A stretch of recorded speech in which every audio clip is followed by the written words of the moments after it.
ನನ್ನ ಹೆಸರು ಅಕ್ಷಿತ್ ಅಂತ. ಬ್ಯಾಂಗ್ಳೂರ್ 24/7.com ಇಂದ ಬಂದಿದ್ವಿ. ನಮ್ಮ ಜೊತೆಗೆ ಪದ್ಮನಾಭನ ವಾರ್ಡಿಂದ ಕಂಟೆಸ್ಟ್ ಮಾಡ್ತಾರೆ. ವಾರ್ಡ್ ನಂಬರ್ 182 ಪದ್ಮನಾಭನಗರ್ ಅವರು ಅಂಜನಪ್ಪ ಅವರಿದ್ದಾರೆ. ಅವ್ರನ್ನ ಪರಿಚಯ ಮಾಡ್ಕೊಳ್ಳೋಣ. ನಮಸ್ಕಾರ, ನನ್ನ ಹೆಸರು ಎಂ ಆಂಜನಪ್ಪ ಅಂತ. ಪದ್ಮನಾಭನಗರ ವಾರ್ಡ್ ನಂಬರ್ 182 ಜನತಾದಳದ ಅಭ್ಯರ್ಥಿ. ನನ್ನ ಉದ್ದೇಶ ಸರ್, ತಮ್ಮ ಮೊದಲನೇ ಪ್ರಶ್ನೆ ಏನಂದ್ರೆ, ತಾವು ಏನು ಕಂಟೆಸ್ಟ್ ಮಾಡ್ತಾ ಇದ್ದೀರಾ ಸರ್? ಈಗ ಮೊದಲನೇ ಪ್ರಶ್ನೆ ಅಂತ ನೀವು ಕೇಳಿದ್ರಿ, ನಾನು ಏನು ಕಂಟೆಸ್ಟ್ ಮಾಡ್ತಾ ಇದ್ದೀನಿ ಅಂದರೆ, ಇಲ್ಲಿ ನಾನು ಒಬ್ಬ ಪದ್ಮನಾಭನಗರ ನಾಗರಿಕನಾಗಿ ಇಲ್ಲಿ ನಮಗೆ ಬೇಕಾದಂಥ ಸವಲತ್ತುಗಳು ಯಾರು ಇವತ್ತಿನ ಪ್ರತಿನಿಧಿಗಳು ಕೊಡದೇ ಇರೋದ್ರಿಂದ ಆ ಒಂದು ಕೆಲಸನ ನಾನೇ ಮಾಡೋಣ, ನನ್ನ ಕೈಲಾದಂಥ ಈ ಪದ್ಮನಾಭ ನಾಗರಿಕರಿಗೆ ಸೇರಿ ನನಗೂ ಸೇರಿ ಕೆಲಸ ಮಾಡೋಣ ಅಂತೇಳಿ ನಾನು ಇವತ್ತು ಈ ಚುನಾವಣೆಗೆ ಸ್ಪರ್ಧಿಸ್ತಾ ಇದ್ದೀನಿ. ಸರ್, ವಾರ್ಡಲ್ಲಿರೋ ಸಮಸ್ಯೆಗಳು ಅದ್ರ ಬಗ್ಗೆ ತಮ್ಗೆ ಏನು ಅರಿವಿದೆ ಸರ್? ಸರ್, ವಾರ್ಡಲ್ಲಿ ಸಮಸ್ಯೆ ಒಂದು ಹತ್ತಲ್ಲ, 10 ಹಲವಾರು ಇದೆ ಸರ್. ಯಾಕಂದರೆ ಇವತ್ತು ಸರಿಯಾದ ಕಸ ಗುಡಿಸ್ತಾ ಇಲ್ಲ ಬೀದಿಗಳಲ್ಲಿ, ಮತ್ತು ಸರಿಯಾದ ರೀತಿಯಲ್ಲಿ ರಸ್ತೆಗಳಾಗ್ತಾ ಇಲ್ಲ, ಸರಿಯಾದ ರೀತಿಯಲ್ಲಿ ಮೋರಿಗಳಾಗ್ತಾ ಇಲ್ಲ. ಅದು ಏನಾಗಿದೆ ಅಂತೇಳಿದ್ರೆ ಇದಕ್ಕೆ ಯಾರು ಹೊಣೆ ಅಂತ ದಯಮಾಡಿ ಇವತ್ತನ್ನ ಇಲ್ಲಿ ಗೆದ್ದಂಥವ್ರಿಗೆ ಗೊತ್ತಿರ್ಬೋದು. ಅದು ಎಷ್ಟು ಮಾತ್ರ ಕ್ವಾಲಿಟಿ ಆಗ್ತಾ ಇಲ್ಲ, ಆ ಕ್ವಾಲಿಟಿಯನ್ನು ತಡೆಗಟ್ಟಬೇಕು.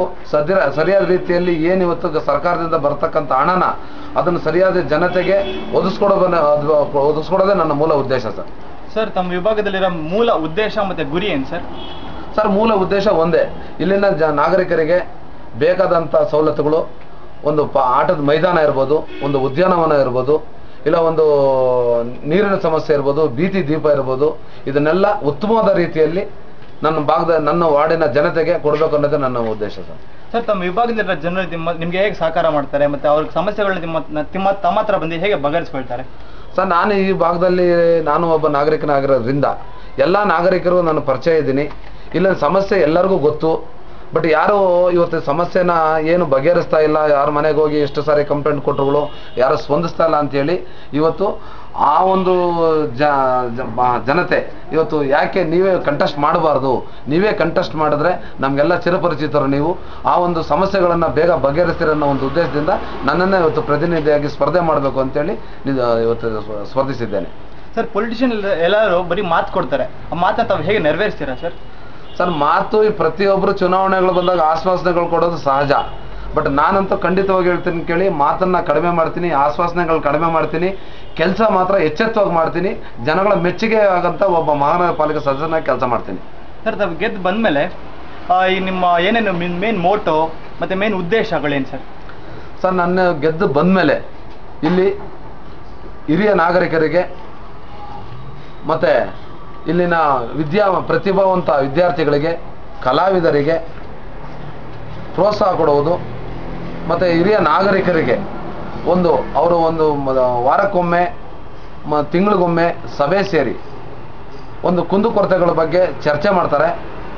ಆ ಒಂದು ಚರ್ಚೆ ಮಾಡೋದಕ್ಕೆ ಅವ್ರಿಗೆ ಒಂದು ಉತ್ತಮವಾದ ಒಂದು ಸ್ಥಳ ಮಾಡಿಕೊಡುವುದು. ಇವತ್ತು ಬೇಸಿಗೆ ಕಾಲದಲ್ಲಿ ಮರ ಗಿಡ ಇರ್ತದೆ, ಮರ ಗಿಡದ ಕಡೆ ಕೂತ್ಕೊಳ್ತಾರೆ. ಮಳೆಗಾಲದಲ್ಲಿ ಅವ್ರಿಗೆ ಎಲ್ಲೂ ಕೂರೋದಕ್ಕೆ ಅಂತ ಒಂದು ಜಾಗ ಇರೋದಿಲ್ಲ. ಅವ್ರಿಗೆ ಒಂದು ಕೂರೋದಕ್ಕೆ ಸಭೆ ಸಮಾರಂಭಗಳು ಮಾಡ್ಕೊಳ್ಳೋದಕ್ಕೆ ಒಂದು ಸ್ಥಳಾವಕಾಶ ಮಾಡಿಕೊಡ್ಬೇಕು.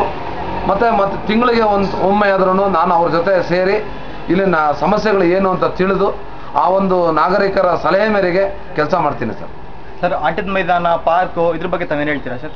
ಸರ್, ಆಟದ ಮೈದಾನ, ಪಾರ್ಕು ಅಂತಂದರೆ ಈಗ ಕೆಲವು CA ಜಾಗಗಳನ್ನ ಏನಾಗಿದೆ ಅಂತಂದರೆ, ಪ್ರಭಾವಶಾಲಿಗಳು ನನಗೆ ಗೊತ್ತಿರೋ ಪ್ರಕಾರ ಒಂದು 3-4 ಜಾಗಗಳನ್ನ ಅಕ್ವೇಷನ್ ಮಾಡ್ಕೊಂಡ್ಬಿಟ್ಟಿದ್ದಾರೆ. ಅದಕ್ಕೆ ಯಾರು ಹಿನ್ನೆಲೆ ಅವ್ರಿಗೆ ಬ್ಯಾಕ್ ಸಪೋರ್ಟ್ ಇದ್ದಾರೆ ಅಂತಂದರೆ, ಇವತ್ತು ಸರ್ಕಾರ ಇವತ್ತು ಏನಿದೆ ಆ ಸರ್ಕಾರದಲ್ಲಿರೋಂಥವ್ರು ಮತ್ತು ಇಲ್ಲಿರತಕ್ಕಂಥ ಮಹಾನಗರ ಪಾಲಿಕೆ ಸದಸ್ಯರು ಅವರು ಬೆನ್ನೆಲುಬಾಗಿ ಅವ್ರು ನಿಂತಿದ್ದಾರೆ. ಅಂಥದ್ದನ್ನು ಯಾವುದೇ ಕಾರಣಕ್ಕೂ ಇದು CA ಜಾಗ ಅಂತೇಳಿ ಗೌರ್ಮೆಂಟಲ್ಲಿ ಒಂದು ಸಾರಿ ಕನ್ಫರ್ಮ್ ಆದಾಗ ಅದನ್ನು ಯಾರೇ ಏನು ಮಾಡ್ಕೊಡೋಕ್ಕೆ ಸಾಧ್ಯ ಇಲ್ಲ. ಅದನ್ನಂತೂ ತಡೆಗಟ್ಟಿ ಅದನ್ನು ಯಾರೇ ಪ್ರವಾಸಿಗರು ಏನೇ ಮಾಡಿದರೂ ಸಹಿತ ನನ್ನ ಸರ್ಕಾರಕ್ಕೆ ಒಪ್ಪಿಸೋದೇ ನನ್ನ ಜವಾಬ್ದಾರಿ ಇದೆ. ಸರ್, ವಾಟರ್ ಪ್ರಾಬ್ಲಮ್ಸು ಮತ್ತು ಡ್ರೈನೇಜ್ ಪ್ರಾಬ್ಲಮ್ಸ್ ಇದ್ರ ಬಗ್ಗೆ ಏನು ಹೇಳ್ತೀರಾ ಸರ್? ಸರ್, ವಾಟರ್ ಪ್ರಾಬ್ಲಮ್ಸು ಇವಾಗ ಸರಿಯಾದ ರೀತಿಯಲ್ಲಿ ಈಗ ಒಂದು ಸ್ಯಾನಿಟ್ರಿ ಮತ್ತು ವಾಟರು ಎರಡೂ ಒಂದೇ ಕಡೆ ಲೈನ್ಗಳಿಗೆ ಬಂದಿರೋಂಥ ಜಾಗಗಳು ಕೆಲವು ಕಂಡು ಬಂದಿದೆ. ನನಗೆ ಕಂಪ್ಲೇಂಟ್ಸು ಬಂದಿದೆ. ಅಂಥವನ್ನು ಬೇರ್ಪಡಿಸಿ ಉತ್ತಮವಾದಂಥ ವಾಟರನ್ನು ನಾಗರಿಕರಿಗೆ ಒದಗಿಸೋದು. ಮತ್ತು ಡ್ರೈನೇಜು ಎಲ್ಲಿ ಇವತ್ತು ಕಲ್ಲಿನ ಡ್ರೈನೇಜ್ ಮಾಡಬೇಕು, ಎಲ್ಲಿ ಕಾಂಕ್ರೀಟ್ ಡ್ರೈನೇಜ್ ಮಾಡಬೇಕು ಅನ್ನೋದೇ ತಿಳಿದೆ ಎಲ್ಲ ಕಡೆ ಕಾಂಕ್ರೀಟ್ ದುಡ್ಡಿದೆ, ಎಚ್ಚೆತ್ತಾಗಿ ಮಹಾನಗರ ಪಾಲಿಕೆಯಲ್ಲಿ ದುಡ್ಡಿದೆ ಅಂತೇಳಿ ಸಣ್ಣ ಸಣ್ಣ ರಸ್ತೆಗಳಿಗೂ ಸಹಿತ ಕಾಂಕ್ರೀಟು ಮಾಡಿಕೊಂಡು ಇವತ್ತು ಆ ಕಲ್ಲು ಚಪ್ಪಡಿ ರಸ್ತೆ ಮೋರಿ ಮಾಡಿದರೆ ನಾಳೆ ಬೇರೆ ದಿನಗಳಲ್ಲಿ ಅದನ್ನು ನಾವು ರೋಡ್ ವೈಂಡನ್ ಮಾಡಿದಾಗ ಅದನ್ನು ರಿಮೂವ್ ಮಾಡಿ ಆ ಕಲ್ಲನ್ನು ಬೇರೆ ಕಡೆ ಒಂದು ಜಲ್ಲಿಗೋ ಬೋರೋಸ್ಗೋ ಎಂತಕ್ಕೋ ಯೂಸ್ ಮಾಡ್ಬೋದಾಗಿತ್ತು. ಇವತ್ತು ಈ ಕಾಂಕ್ರೀಟನ್ನು ಇದೆ ಅದನ್ನು ಹೊಡೆದಾಕಿದಾಗ ಅದನ್ನು ಡಬ್ರೀಸ್ ಹಾಕೋದಕ್ಕೂ ನಮಗೆ ಸ್ಥಳಾವಕಾಶ ಇಲ್ಲ. ಅಂಥದಕ್ಕೆ ಪ್ರತಿಯೊಬ್ಬರು ಇವತ್ತು ಕಾಂಕ್ರೀಟ್ ರಸ್ತೆ ಮಾಡ್ತಾ ಇದ್ದಾರೆ. ಅದು ನೆಸಿಟಿ ಇಲ್ಲ. ನನಗೆ ಬರೀ ಚರಂಡಿ ಸಾಕಾಗಿತ್ತು. ಅದು ತುಂಬ ವಾಟ್ರ್ ಜಾಸ್ತಿ ಬರೋಂಥ ಜಾಗದಲ್ಲಿ ಇಂಥ ಒಂದು ಡ್ರೈನೇಜ್ ಮಾಡಿದರೆ ಉತ್ತಮ ಅಂತ ಅಂದ್ಕೊಂಡಿದ್ದೆ ಸರ್. ಟ್ರಾಫಿಕ್ ಜಾಮು ಮತ್ತು ಸ್ಟ್ರೀಟ್ ಲೈಟ್ಸು, ಟಾರು, ಇದ್ರ ಬಗ್ಗೆ ಏನು ಹೇಳ್ತೀರಾ ಸರ್? ಸರ್, ಟ್ರಾಫಿಕ್ ಜಾಮು ಇವತ್ತು ಏನಾಗಿದೆ ಅಂತ ಹೇಳಿದ್ರೆ, ಫ್ಲೈಓವರ್ ಅಂಡರ್ ಪಾಸ್ ಇದೆ. ಇವತ್ತು ಬನಶಂಕರಿಯಿಂದ ನಮ್ಮ ಕದನಹಳ್ಳಿಯಿಂದ ನಾವು ಬನಶಂಕರಿಗೆ ಹೋಗಬೇಕಾದ್ರೆ ಒಂದು ರಸ್ತೆ ಪ್ರಮುಖವಾಗಿ ಎಲ್ಲ ನಾಗರಿಕರಿಗಿರೋಂಥಕ್ಕದ್ದು. ಅದು ಸುಮಾರು 3 ವರ್ಷಗಳಾಗಿದೆ ಆ ಕೆಲಸ.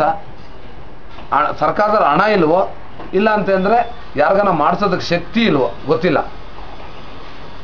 ಹಂಗಾಗಿ ಇವತ್ತು ಆ ಒಂದು ಕೆಲಸನ ಆದಷ್ಟು ಬೇಗ ನನ್ನ ಒಂದು ಮಹಾನಗರ ಪಾಲಿಕೆ ಸದಸ್ಯನಾದ ನಂತರ ಅದ್ರ ಬಗ್ಗೆ ಹೋರಾಟ ಮಾಡೋದೇ ನನ್ನ ಮೊದಲನೇ ಆದ್ಯತೆ. ಸರ್, ಬೀದಿ ನಾಯಿಗಳು, ಭ್ರಷ್ಟಾಚಾರ, ಲಂಚಕೋರತನ ಇದ್ರ ಬಗ್ಗೆ ತಾವೇನು ಹೇಳ್ತೀರಾ ಸರ್? ಸರ್, ಬೀದಿ ನಾಯಿಗಳನ್ನ ಫಸ್ಟು ಇವತ್ತು ಕಾರ್ಪೊರೇಷನ್ ಅಧಿಕಾರಿಗಳಿಗೆ ಕರೆದು ಒಂದು ಮೀಟಿಂಗ್ ಮಾಡಿ ಯಾವುದೇ ಕಾರಣಕ್ಕೂ ಬೀದಿ ನಾಯಿಗಳನ್ನ ಇರೋದಕ್ಕೆ ನಾವು ಬಿಡೋದಿಲ್ಲ, ಅದನ್ನು ತಡೆಗಟ್ತೀನಿ. ಮತ್ತು ಲಂಚಕೋರರು ಅಂತ ನೀವು ಕೇಳಿದ್ರಿ, ಇಲ್ಲಿ ಪ್ರಜ್ಞಾವಂತ ನಾಗರಿಕರಿದ್ದಾರೆ.